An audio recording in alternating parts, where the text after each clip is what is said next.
Hmm. So from an investor perspective, I think not well-informed investors might think that a redemption at any point in time is something that they're guaranteed to get, but it's not necessarily true. Welcome to Alt Investing Made Easy, where we explore the complex world of alternative assets. I'm Roland, a securities attorney, investment advisor, and your co-host. And I'm Sarah, an investment advisor and corporate attorney, and your other co-host. We'll guide you through real estate, private equity, and more, making complex topics accessible. Tune in for insights that empower your financial journey. Let's make alt investing easy, one episode at a time. Welcome, everyone, to Alt Investing Made Easy. Today, we're delighted to bring to you a conversation with our new friend, Laura Oslick, and she'll be talking about her business, which is Stella Polare Advisors, and the services that she provides. So, Laura, welcome. Thank you so much. I'm excited to be here. Thanks for having me. Laura, tell us about Stella Polare Advisors.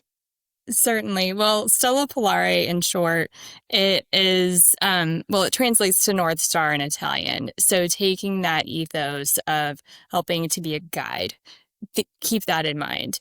But in short, I help fund managers go from overlooked to investor ready, helping to make sure that they are, confident and capable as they go out there and try to compete with the best of the best for both capital and investments. But the long version is that we're a strategic consultancy that helps alternative managers across fund management, fundraising, investor relations, and operational readiness. Those investor relations functions are so important. And I think what a lot of fund managers don't appreciate maybe is that they've got these different silos of their business, and that one is really a separate one, that it's its own skill set, and somebody like you could really add value, I think, to helping people professionalize that function. Absolutely. I mean, honestly, the best time to be fundraising is when you're not fundraising. And so if you are able with your existing investor base to show them that you are a professional, you're doing what you said you're going to do, and you report in a really, clear, concise way, and you're also communicative, not just when it comes to the good things, but also when things go wrong. That really shines to investors so that they're more ready to re-up with you when it is time to go around and do another fundraising round, or help refer you to some of their contacts within the investor community. I think that it's so important, actually, what you're talking about here, Laura. And I do want to just say, maybe give us a little bit of your background, because you just named these services, investor relations being one, and it's a combination of soft skills, people skills, and actually some technical things that are required in this area. And I think we had talked about it before at length when we met earlier, about how you've really cultivated these skills over time in your career, and you have some pretty significant experience that contributes to why you're able to really provide investors with excellent services. Yeah, so I cut my teeth in Big Four accounting. When I got out of undergrad, I wasn't exactly sure what I wanted to do. And so I spent collectively 5 years at PricewaterhouseCoopers and KPMG. I worked on both the audit side and and mostly on the advisory side of the business. But my clients were primarily real estate and private equity clients. I worked with groups doing operational readiness, operational improvement enhancement. I did 3 years of mergers and acquisitions advisory work for private equity clients, both on the buy side as well as doing post-merger integration. So I really got my hands dirty with the operational side of the business and what it means to go through, an M&A process throughout private equity. Then I went back to school and got my MBA. And since that time, have primarily been on the real estate side of the alternative space. I did a year of investment sales brokerage at HFF, which is now JLL, massive organization across the globe. And then I moved into the capital raising and investor relations side of the business in 2013. So I've been doing this type of work, 100% of the time ever since then. I've worked at, large families that had a real estate arm of the business that did opco investing alongside deal investing. I've worked at an emerging manager doing really opportunistic investing across the globe, taking institutional investors from the US and Europe and investing their capital. Mm. And then I most recently was at Goldman Sachs. So a really large global organization with tons of infrastructure, yet still was able to work on an entrepreneurial endeavor, launching a brand new product to the firm, essentially creating a new business line inside the firm. Um, and then taking that new product all the way through the sales process and being in market, actually selling it to the investing community. So I inadvertently became a jack of all trades with a really diverse background. And I thought, why not bring this to the forefront and help other managers out there go out and try to execute their strategies in the best way they possibly can. Mm-hmm. Your knowledge of the scale, Sarah and I have talked about that. We've worked on really big deals and smaller deals as well, and really talking to managers and telling them where they're at, where they should expect to get money from and how they can scale up to grow bigger. And then, what the expectations are then and what they have to show. Just sounds like you could definitely speak to that question, for managers going from very small up to very large. Absolutely. I think that's something that often gets overlooked is, hey, we want to grow our business. Maybe we had a $400 million fund, this last round, and we want to get up to 750 this round. Fantastic. I love that for you. But in doing that, you're going to have to make sure that you're shifting some of your manual processes to something that's a bit more, automated, and your reporting becomes a bit more streamlined, because that's a big jump from 400 to 750. And then you keep growing from there. And you've just got to have the people and the processes in place to be able to manage that properly.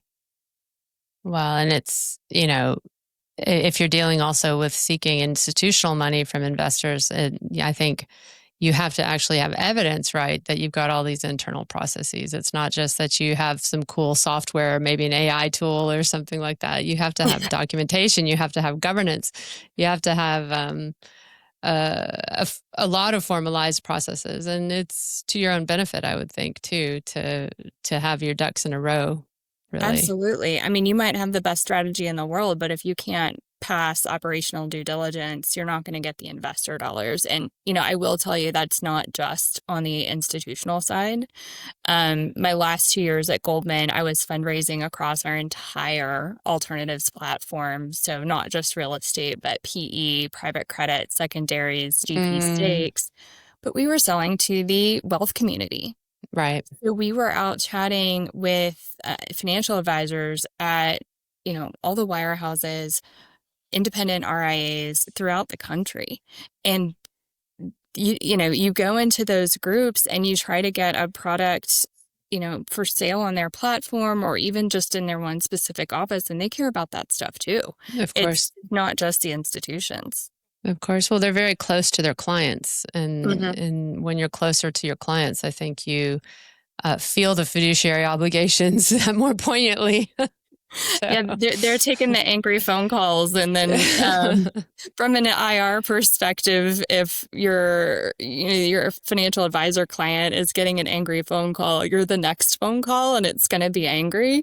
Yeah. And you've got to be able to support that in a professional way. And, a lot of groups might think that the retail channels, it's easy, but it has its own set of, needs and obligations and nuances. Of course. Roland, did you have it? You looked like you were going to say something. Yeah, I guess what would be interesting maybe is some concrete examples of things, without betraying any confidences. Laura, a client that you've helped recently, and maybe describing the area they're in generally, but I always think about that. Some good concrete examples for for our audience to grab hold of and to understand, what you really, what you might do for a client? Sure. Well, actually start out and say that there are a few different ways groups can work with me, and then I'll dive into an example. So, at the most simplest form, one can engage me just on a kind of strategic advisory basis where you get access to me throughout the month for, a low fee. It's just, hey, Laura, we're seeing this issue, or, we're working through this thing. Here's where we are. What are your thoughts? What can we do next? That's one way. Another way that's actually really easy to engage with me is doing a pitch book review and uplift. Oftentimes, managers have a great strategy and they're really passionate about what they're doing, but they don't know how to concisely communicate that in a way that's compelling to investors. And so I can come in and review decks and other marketing materials and do an uplift on those. And then the third way is a big strategic project. I've had a couple groups reach out to me recently, and this is just for an example of wanting to start non-traded REITs. That's a massive process. They might think it can take 6 months, but I'm like, it's probably more like a year and a half. And so that would be a much larger, much more involved engagement. But I'm working with a client right now on just one of those pitch book uplifts. And I spent a lot of time with her. A couple months ago, I went around, she's actually in the real estate business. I went around and toured all of her sites because I wanted to fully understand where she's investing, what these assets look like, what's the submarket around there. And that way I fully understand when she's telling me her investment thesis, I know what that is. I can say, oh yeah, I remember when I drove by that deal, it was really close to, the highway and a train line and a grocery store, things like that are beneficial for the residents of her buildings. And then tie that into her story. And so I spent a lot of time getting to know her investment thesis and her investments. And the very first time I sent her, call it an 80% of the way done version of the deck, I was a little bit nervous, I won't lie. I sent it to her and I'm like, gosh, I hope she likes it, right? Then I go out and I'm walking my dog because it's at the end of the day. I turn the corner and I get a text from her that says, oh my gosh, this is amazing. I would invest in this. This is phenomenal. Thank you. And so that, just those little anecdotes of, that initial reaction where it's like, oh, thank you. I could not have done this on my own. Such a blessing. That makes not only me feel really good, but I know then she's going to have the tools to go out when she's chatting with investors and trying to get new dollars for her deals. She can do that and put a better foot forward than she had been. Yeah, I can relate to that. When you have your ideas, but then you see them represented in the best possible light, and then you have this renewed belief in yourself. I really appreciate that transparency. As an entrepreneur, you've got days where you're really gung-ho, and then you've got days that are, oh gosh, what am I doing? And so maybe I caught her on one of those, oh gosh, what am I doing days. But well, I also just want to emphasize, just since we're on the pitch book topic, sure. And Roland and I see a number of pitch books just in the legal work that we do, and we may review them for legal content, make sure the disclaimer's there, et cetera, but we won't necessarily dive into the overall pitch book because that's not our area of expertise. Sure. But I do think that oftentimes pitch books, they need a third perspective. They need somebody from the outside to look at them a little better, bring them into what might be a market standard. It's kind of like when you try and design your own house. You think you get pretty far on how you like the interior to look, but then you spend an hour talking to a professional and you're like, wow, I really didn't know what I was doing. So it's that same kind of a thing. And I do think when you're seeking money, whether it's a few million or a few $100 million, the audience that you're speaking to has a lot of other people seeking their attention.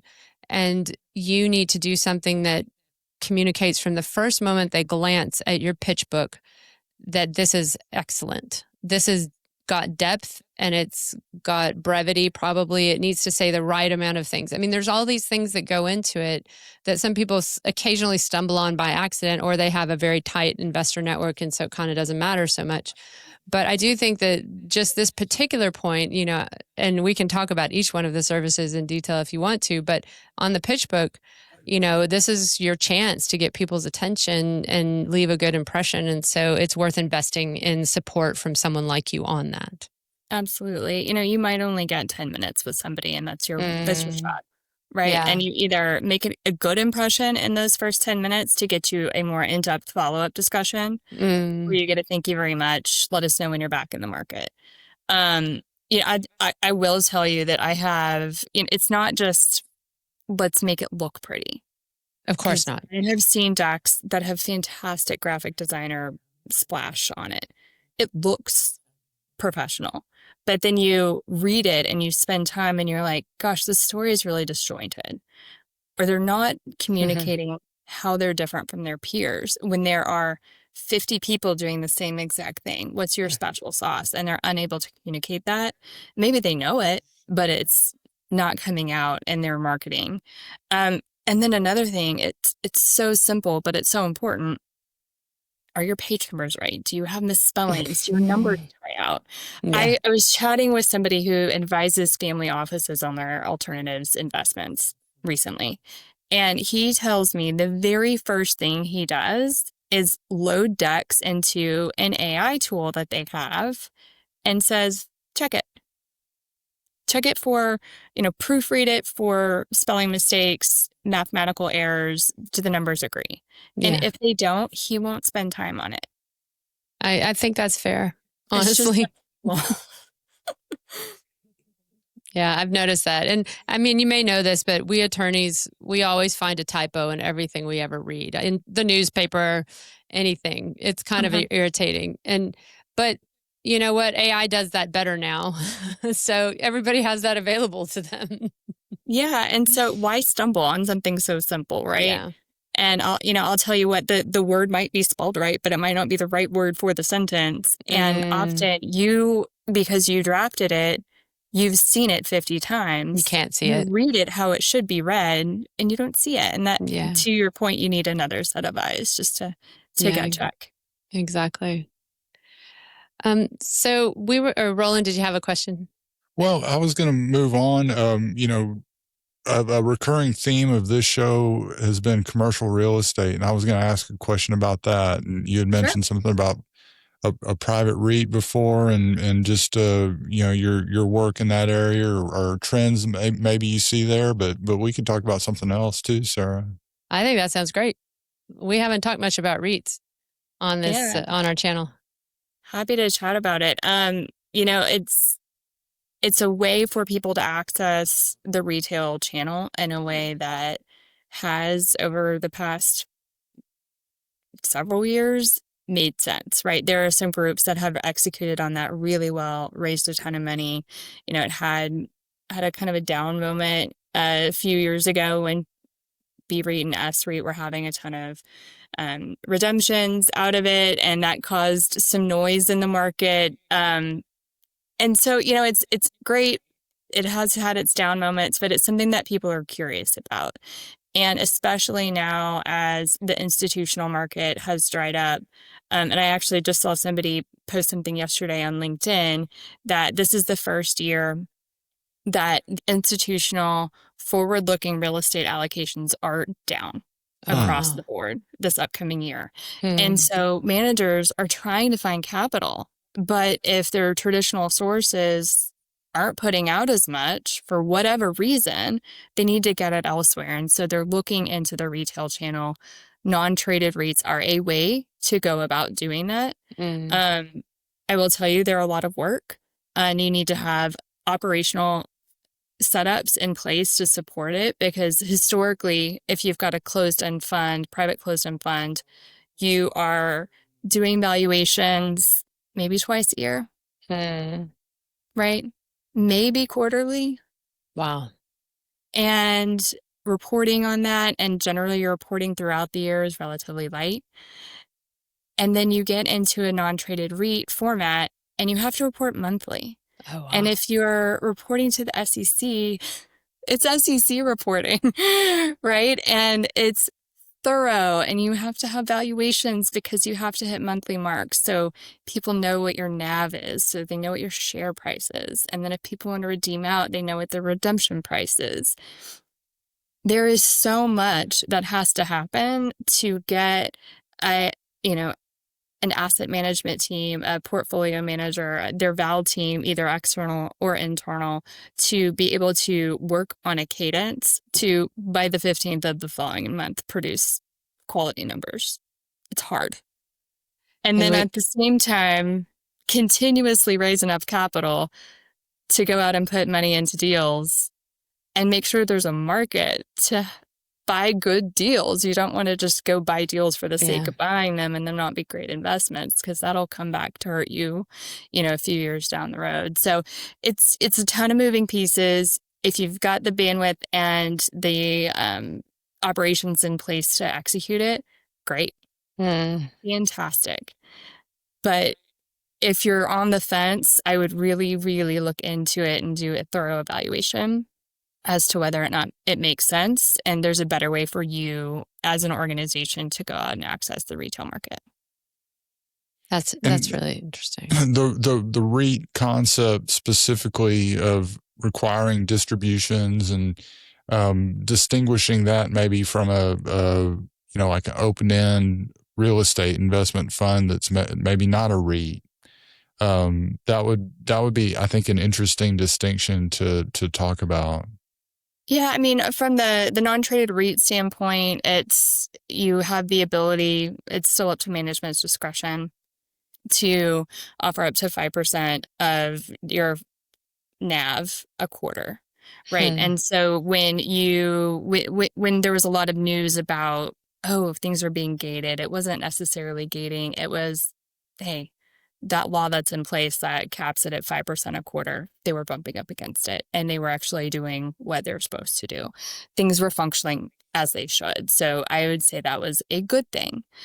Now, if you have an Odyssey fund, which typically has institutional investors in it, they also have they also provide redemptions. And people have been in redemption queues now since, 2022? Oh, wow. So, you're not escaped from having to worry about the risk of, yes, there's a functionality for me to get my money back if I want to, but it's not guaranteed either. So from an investor perspective, I think not well-informed investors might think that a redemption at any point in time is something that they're guaranteed to get, but it's not necessarily true. Yeah. Yeah, we always talk with people about the, offering liquidity terms and deals, make sure that you're going to be able to satisfy it. If you're going to offer it, don't be just silly about that. But then, we always tell them you have the ability to suspend, and you don't have the obligation to sell assets to satisfy the redemption request. So, people do need to be aware of that. And it's that ideally the liquidity premium that you're getting for investing in a private deal.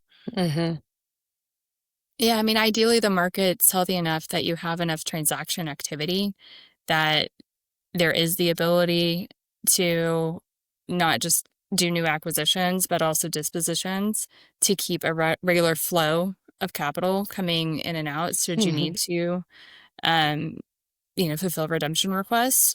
They do have up to 20% liquidity sleeve to help fulfill that redemption obligation. But to your point, if it doesn't make strategic sense to continue doing that and depleting it, or they don't have the ability, the market's not set up in a way that enables dispositions to occur, then you do have the option to just suspend your redemption. But then there are kind of the soft implications of that, right? Exactly. Investors might get upset or different negative implications, I would say. Yeah, for sure. And again, I mean, that's the great value that you can add is helping people really understand that, and really helping them understand how investors think about that. And when you don't want, the last thing anybody wants is an angry investor. So I could just see how you just add so much value to people's operations if they just only listen to you. Well, it's hard to totally avoid angry investors, but if you can set yourself up in a way to minimize that, you'll go a long way, right? Not only anger from your investors, but frustration on your own part, right? Nobody likes to deal with angry phone calls. Yeah.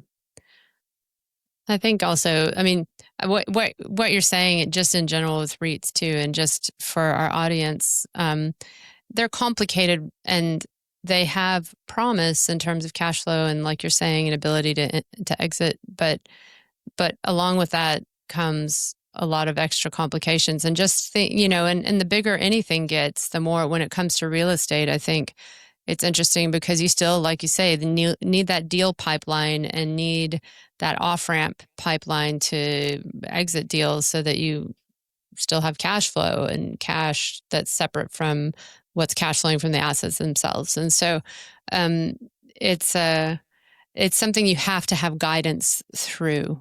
It's not Absolutely. something, I think in commercial real estate, it's an interesting trajectory. People can often start very small and slowly build up. And we speak to that audience on this podcast because, the process of wealth building, a lot of people have built generational wealth through commercial real estate investing, starting small and growing into very large propositions. REITs have their place on that ladder. But it's a level of sophistication and professionalism that's required that some people are ready for and some people may never be ready for, and will be happy going along doing whatever they're doing with commercial real estate in the way that they're doing that, which might just be a private fund for commercial real estate investments like we often work on, Roland. So I think it's a really important part of the alternative investment landscape, all of this with real estate, because in the end, we all touch real estate. We work in it. We live on it. It's everywhere around us, and it's very concrete and a great asset class, really. Absolutely. Well, and I'll tell you, managers can still access the retail channel in a traditional closed-end fund manner. It's just you have to know the advisor and their client types really well, because it varies. You can have an advisor that's like, hey, listen, my clients, all they care about is income.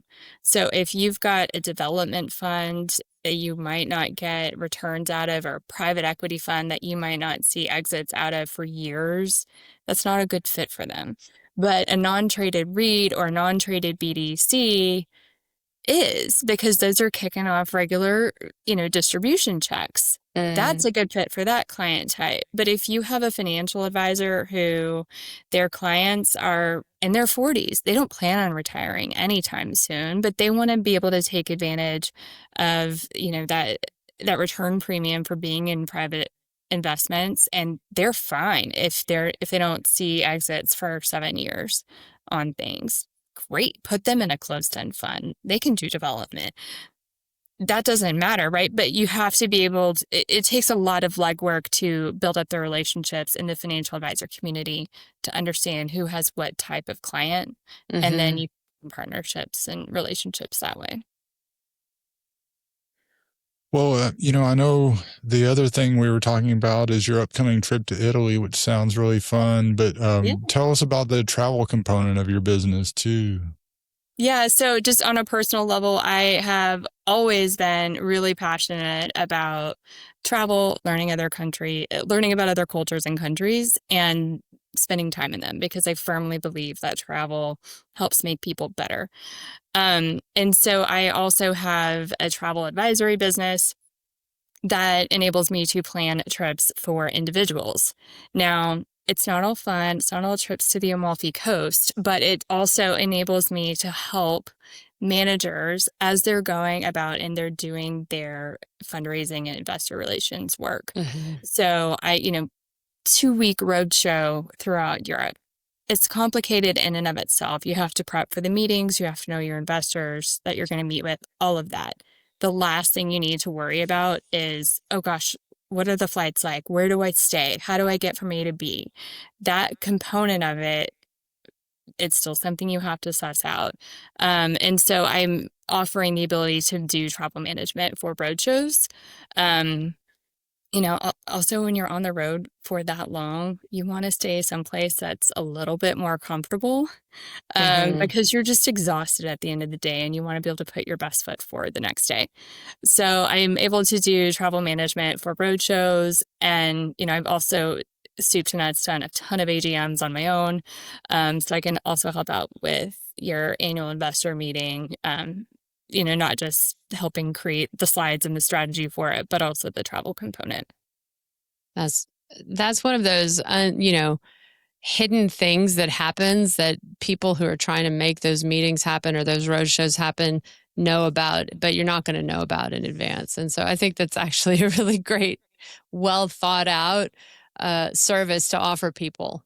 It's really turnkey. If you want to put it mildly, it's, hey, I've got to go do this roadshow. Help. Great. Make sure your marketing materials are in order. Let's do some pitch coaching, making sure you're able to verbally communicate it well. But you might have an assistant who's historically done that stuff for you, and I'm happy to work with them on it. But having a professional who knows how to navigate that space really well and to make it seamless and low stress when you're on the ground, when you land in Beijing at 4 a.m. and you're like, gosh, how am I going to get to my hotel? Or right, exactly. Is my driver even here? And where am I staying? And how long is it going to take to get there? Yeah. You don't need that when you have to wake up and go meet with an investor first thing in the morning. Yeah, exactly. No, I think, I've traveled a lot and I've been to a lot of meetings abroad. And I think this is really something that you don't know you need it until you're in the hot water. So if you can strategize a little and prepare for it, it really does save a lot of energy and like you say, contributes to your overall professionalism and ready to be prepared for what you're doing. So absolutely. Well, we want to ask you, Laura, you told us a little bit about your motivation for your trip to Italy, but what's your motivation for setting up Stella Polare and also just in general for getting into this type of advisory work? Yeah, I'm a person who has always loved to solve puzzles and make things better, right? That's just inherently what I love to do. Like COVID, you don't even know how many puzzles I put together. It was numerous. I did my fair share, including Legos. Didn't we all? So that just inherently is what drives me. And so being in this alternative space for so long, it became apparent to me that there are a ton of groups, especially now that, they've done their investing at a larger shop or they've cut their teeth elsewhere and they really want to give it a go and go out on their own. So they hang their shingle, they go out, they do some deals, they maybe have some exits, start building up that track record. And then they're ready to go out and really formalize themselves, make a name, go out, speak to institutions, speak to the private wealth community and family office community. But they kind of fall flat because they don't know how to communicate with the investor community. And so I saw this time and time again, both in my own career and then meeting with other people in the industry. And I was like, you know what? That could actually be really fun for me to go out there and help make the world a better place, help everyone achieve their strategic goals and growing their investment business. And I would just have a great time doing it. I love to make connections as well. So just continue doing what I love in a way that, fulfills me and helps others. That's really cool. Yeah, that value creation is something that I really connect with personally, and I can hear that in what you're describing, and we're really solving the same problem for our clients, just from different perspectives. But I really like that a lot, Laura, and I can for sure tell from your background and from what you've described that you do a terrific job for everybody that you work with. Oh, yeah. Thanks. I think Yeah, it's actually really, sorry, I just want to reemphasize that and say that with someone of your experience, your depth and your breadth of experience and the fact your global experience, just, I think you're a real treasure for people to have available. wonderful. Well, thank you. It's kind to hear. Um, yeah, I will say it's fun to be able to do this work, and I love everybody I've been meeting along the way as I've been trying to grow the business. And I think there's so much room for overlap and to be able to help each other out. And when it comes to the legal, I am by no means a lawyer, and I was once a CPA, but I am no longer, and I am not an accountant. But it's like I know enough about all of these different areas to say, hey, this can be done better, or I absolutely know that that's probably some sort of SEC marketing rule violation. Please talk to your lawyer. You're an ally. I'm an ally. So I think there's a ton of overlap in what we do. And it's really just helping these managers, as I said before, become investor ready and to feel confident and capable out there in the marketplace. Well, Laura, thank you so much for being here. And to everyone watching, thank you so much for joining us today on Alt Investing Made Easy. If you like this episode, please like and subscribe. And remember, take aim with your alternative investing strategies.